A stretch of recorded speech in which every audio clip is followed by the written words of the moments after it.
There were 67 attempts to ban books in Illinois in 2022, and local librarians say they want no part of that.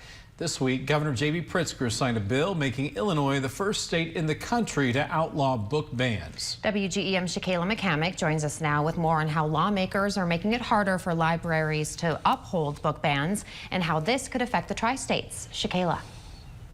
Mackenzie and Daniel, the bill Governor Pritzker signed into law requires libraries to adopt the American Library Association's Library Bill of Rights to receive funding from the Secretary of State. It says librarians cannot restrict reading materials due to partisan or personal disapproval. Quincy Public Library staff members say they have and will continue abiding by the Library Bill of Rights.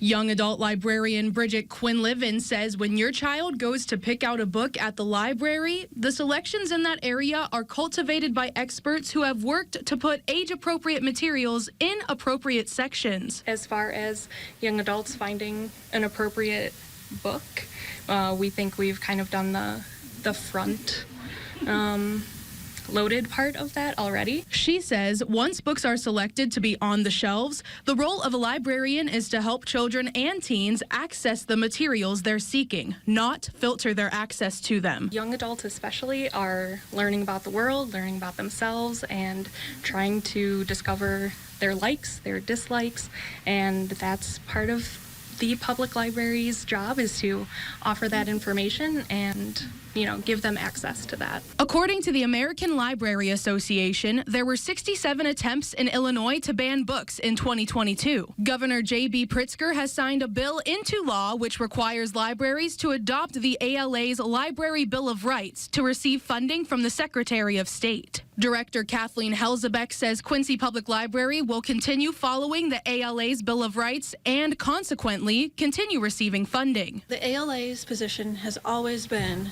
to provide a wide variety of materials to all patrons. The ALA's position has always been to support libraries and librarians. Helzebeck says library staff have never been in a position to censor the reading of any person of any age, and it should remain a parent's decision. If patrons want to view anything, they have the right to check out materials, or they have the right to not check out materials.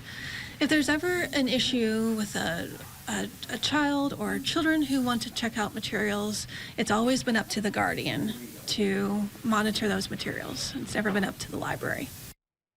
Every year in September, the library celebrates Banned Book Week. Last year, a group of patrons turned that initiative into a club. And each month, the club reads a book that has been banned or challenged in the U.S. to raise awareness about the censoring of reading materials. Shakayla McCamick, WGEM News. All right, thank you, Shakayla. And this law will take effect on January 1st.